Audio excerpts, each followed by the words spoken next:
And moving on, U.S. President Joe Biden is facing candid questions from within. After a disastrous debate night with Republican rival and former President Donald Trump, doubts are now being raised in the party about his ability to lead. Some elected Democrats loyal to Biden have raised fresh questions on Tuesday about his 2024 re-election bid, with one calling for him to step aside. According to sources, there are 25 Democratic members of the House of Representatives preparing to call for Biden to step aside. With pressure rising, some donors have also called for him to step aside, and other Democrats are worrying openly that he's not equipped to beat Trump in November. However, experts say whether Biden continues his 2024 bid for president after his halting debate performance against Republican presidential candidate Donald Trump is largely his decision. Meanwhile, White House has termed Biden's tumbling performance during last week's debate against former U.S. President Donald Trump as a bad night. What I can say is that, just to take a step back, it was a bad night. We understand that it was a bad night. And the president has spoken to this. And he understands that. And so I cannot speak to anything beyond what I just shared. The president has regular annual physicals that we release in a thorough report. We're going to continue to do that. I don't have anything else beyond that.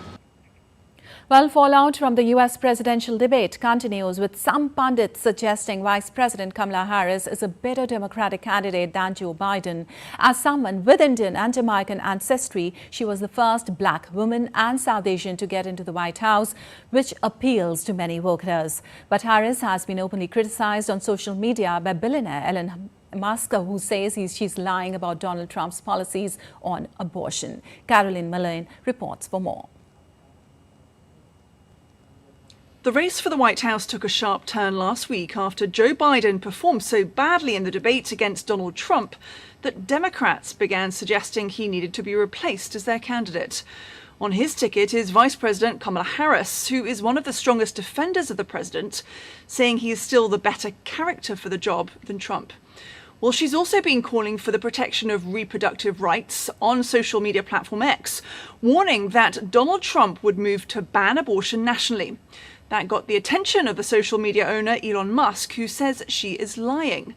Well, in the debate, Trump took credit for the Supreme Court overturning of the constitutional right to abortion with Roe v. Wade, and said it's good that it's now up to individual states to decide on abortion. In the past, Trump also suggested he likes the idea of a 16-week abortion ban, but that now there's no need for it because the power lies with each state's legislature. Abortion is likely to remain a contentious issue, though, in a nation in which half of the states now have banned or strongly restricted abortion. And it's a strong campaign topic for Democrats like Harris, who know it resonates with voters. Around 2/3 of people say abortion should be legal in most cases. Caroline Malone in Washington, reporting for DD India. Well, in a major reprieve for former U.S. President Donald Trump, a New York judge postponed his sentencing for covering up hush money payments until 18th of September. The sentencing had previously been set for July 11th, just days before the Republican National Convention begins in Milwaukee on July 15th. The new timeline means Trump will likely have been nominated by his party to challenge Democratic President Joe Biden by the time he is sentenced. The conviction in New York in May made Trump the first former U.S. president ever convicted of a crime. He was found guilty on 34 counts of falsifying business records to cover up hush money payments over his alleged affair with an adult film star in the run-up to the 2016 election.